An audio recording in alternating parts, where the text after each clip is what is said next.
Bom dia, amados.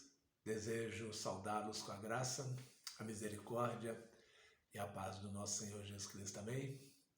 Mais uma manhã de quarta-feira, onde estamos separando para meditar nos Salmos da Palavra de Deus. Hoje vamos falar do Salmo 55. O Salmo 55, ele nos apresenta uma circunstância que nos leva a refletir a circunstância que passou Davi e circunstâncias que muitos de nós já passou ou esteja passando.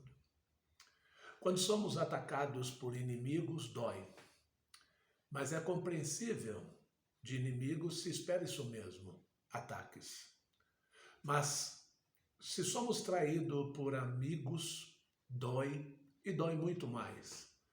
Quem foi traído sabe o que estou dizendo. Davi, nesse salmo, se queixa dessa traição. O homem, segundo o coração de Deus, foi traído por um amigo que para ele era mais chegado que o irmão. Quem foi o amigo? O amigo da onça que apunhalou Davi. Tudo indica ser Aitofel. Aitofel foi um conselheiro de Davi que por oportunismo passou para o lado de Absalão, o filho rebelde e revoltado de Davi, e se tornou conselheiro desse filho, se juntando assim contra Davi. Essa história está registrada em 2 Samuel 15, de 1 a 12. Aitofel saiu da mesa de Davi para se juntar a Absalão, à mesa dos rebeldes, dos anarquistas de Israel.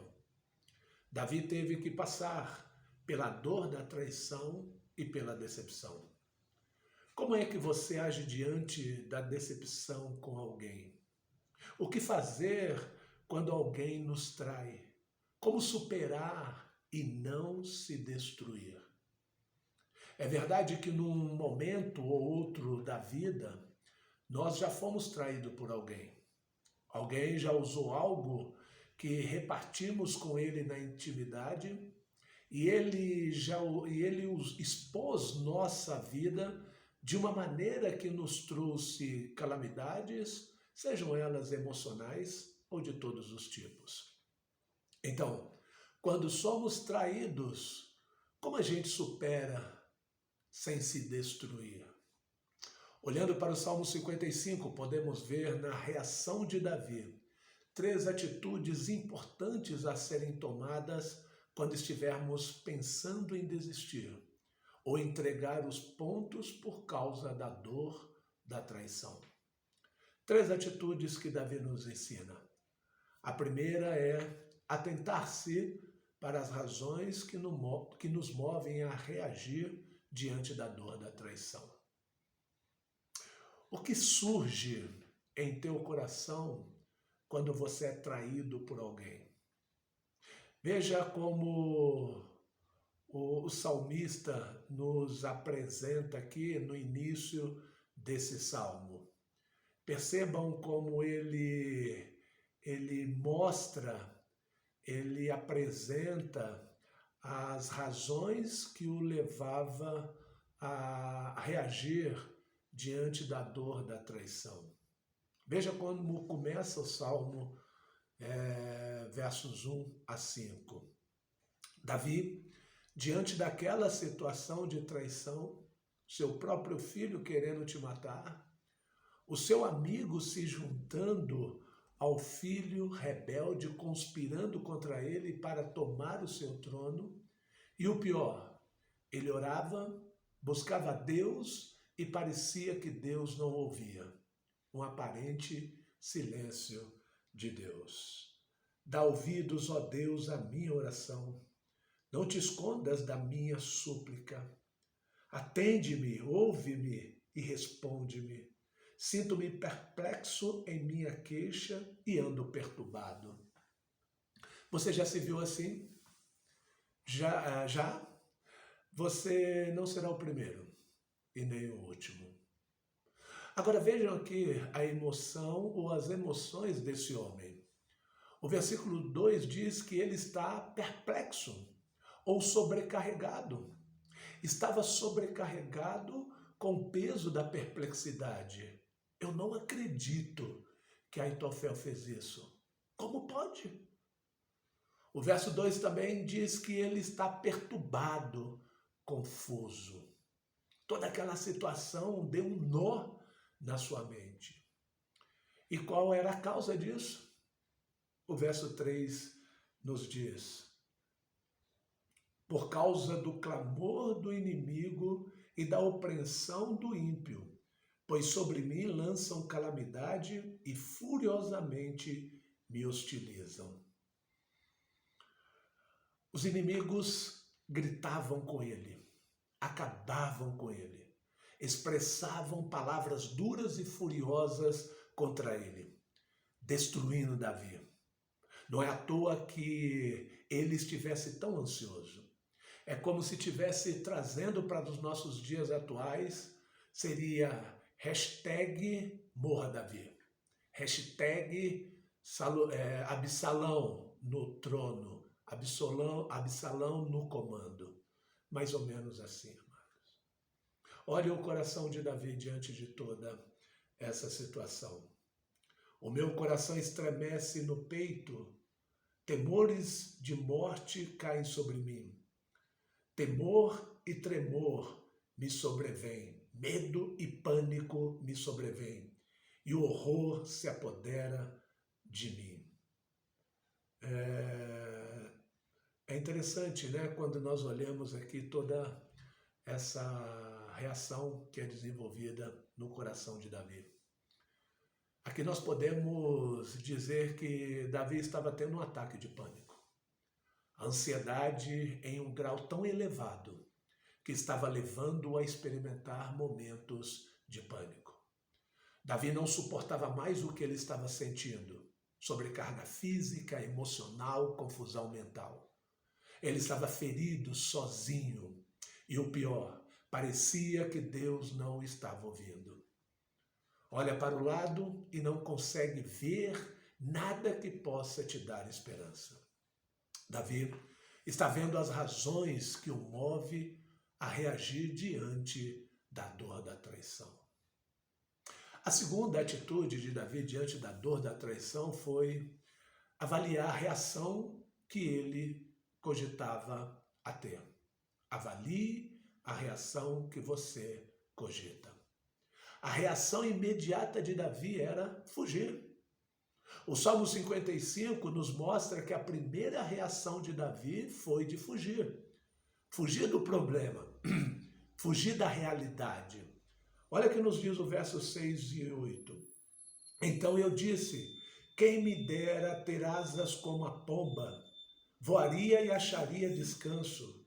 Eis que fugiria para longe e ficaria no deserto. Depressa eu me abrigaria do vendaval e da tempestade.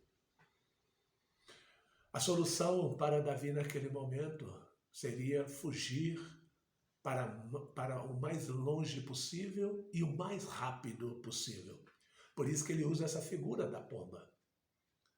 Agora a pergunta é, seria essa a melhor solução? Não é assim que a gente se sente? A dor da traição geralmente provoca em nós a descrença, pois decepcionados, desiludidos, descrentes, a gente pensa em desistir. A gente pensa em fugir para bem longe, longe de tudo e de todos. Adversidades, em primeira instância, toma a nossa mente para com essas atitudes. Agora, como vencemos esse sentimento de fugir, de esconder, de desistir de tudo e de todos? Como vencer esse sentimento de fugir do casamento, fugir da fé cristã, fugir da igreja, deixar os amigos, abandonar os estudos, abandonar o trabalho, fugir de algum compromisso, de alguma responsabilidade, fugir da vida, talvez tenha até o pensamento de suicídio. Como vencer esses sentimentos? Davi cogitou da possibilidade de desistir tudo, entregar os pontos fugindo para bem longe. Seria sua ruína, se Deus não o tivesse resgatado.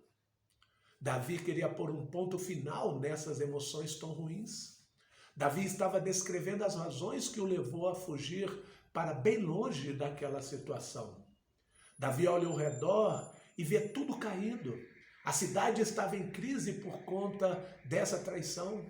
A maldade não estava fora da cidade, estava dentro da cidade, muito mais próximo do que ele imaginava. Ele vê o tumulto na cidade por conta dessa situação. Olha que nos diz os versos 9 a 11.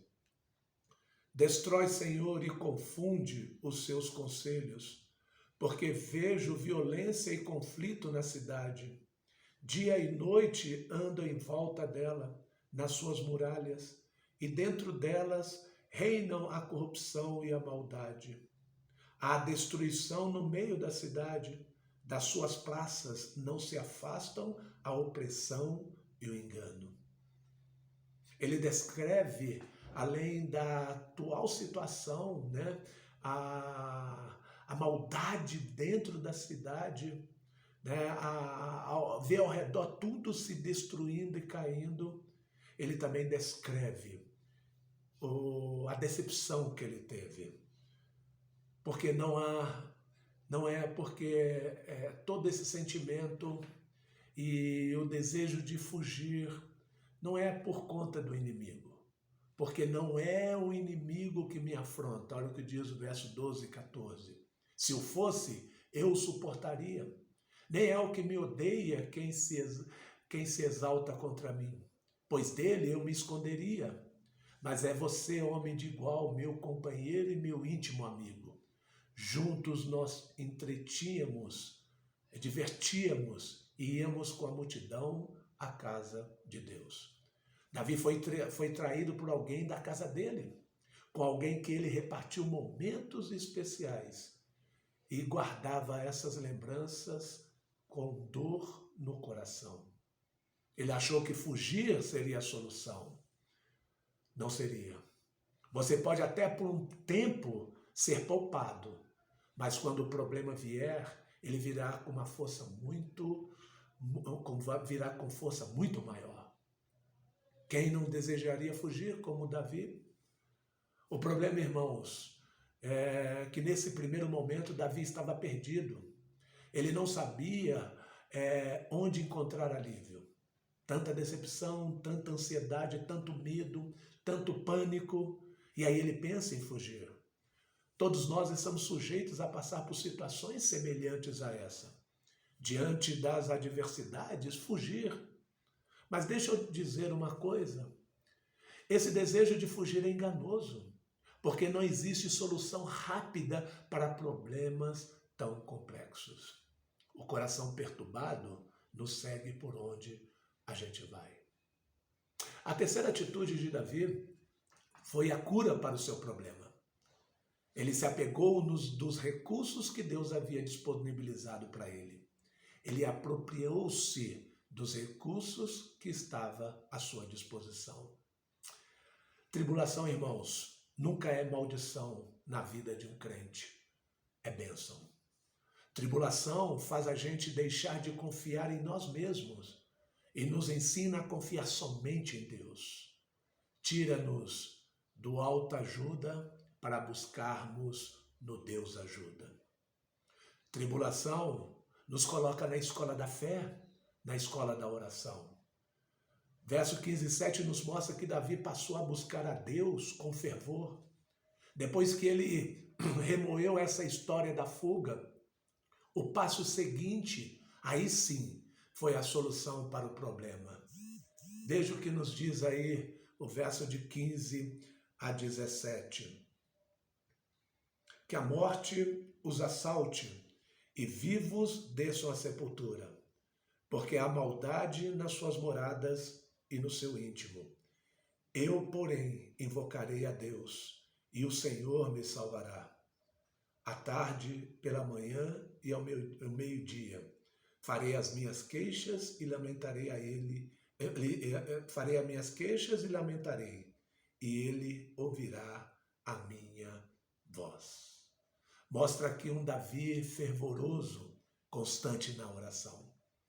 Davi está nos ensinando que ao invés de nutrirmos maldade no coração, como aqueles que nutrem maldade contra nós, devemos invocar a Deus. Devemos, assim como ele nos comprometermos em orar, mesmo angustiados, mas clamar, mas orar. Sabe por quê, irmãos? Porque Deus nos ouve. Amados, sabe o antídoto contra o medo? A fé na graça de Deus. Davi passou a buscar também a sua paz em Deus e não nas circunstâncias. Olha o versículo 18. Em paz ele livra minha alma dos que me perseguem, pois são muitos contra mim. Os problemas não terminaram, mas ele aprendeu a orar, aprendeu a invocar a Deus, aprendeu a confiar em Deus. Esse é o recurso de Deus que temos, a oração, clamar a Deus. Nos versos 19 a 21, olha o que nos diz. Deus ouvirá e lhes responderá. Ele que preside desde a eternidade, porque não há neles mudança nenhuma, e não teme a Deus. Tal homem estendeu as mãos contra os que tinham paz com ele, violou a sua aliança. A sua fala era mais macia que a manteiga, porém o coração havia guerra. Suas palavras eram mais suaves que o azeite, mas eram de fato espadas afiadas. Foi em Deus que Davi buscou transformação para os seus próprios problemas. Ele reconheceu o Deus soberano que governa desde a eternidade. E esse Deus soberano que governa desde a eternidade punirá de acordo com o que merece os seus inimigos. Verso 22 a 23, o salmista conclui dizendo que quem consegue e aprende a confiar em Deus, quem confia na soberania de Deus, aprende a lidar e a superar qualquer tragédia. Lance os seus cuidados sobre o Senhor e Ele o susterá. Jamais permitirá que o justo seja abalado. Tu, porém, ó Deus, os lançará na cova profunda. Homens sanguinários e fraudulentos não chegarão à metade dos seus dias. Eu, todavia, confiarei em ti. O salmista conclui dizendo que ele confia no Deus soberano. E por conta disso, ele aprendeu a lidar e a superar com qualquer tragédia. Como foi quando ele superou a morte do seu filho ainda jovem, Absalão. Um jovem que se tornou um assassino, mentiroso, que queria o trono do seu pai. Davi olha e lembra com dor, com pesar, mas isso não o abate mais, pois ele confia em Deus. Isso é libertador, irmãos. Saber que em Deus você consegue conter as suas lágrimas de desespero. Vamos orar? Maravilhoso Deus, obrigado por essas mensagens tão especiais, por essas verdades tão preciosas desse salmo, que nos ajuda a lidar com a dor da traição, com a dor da perseguição e com a dor da injustiça. Que o Senhor abençoe cada um do seu povo nesta manhã e no restante dessa semana. É a nossa oração em nome de Jesus. Amém.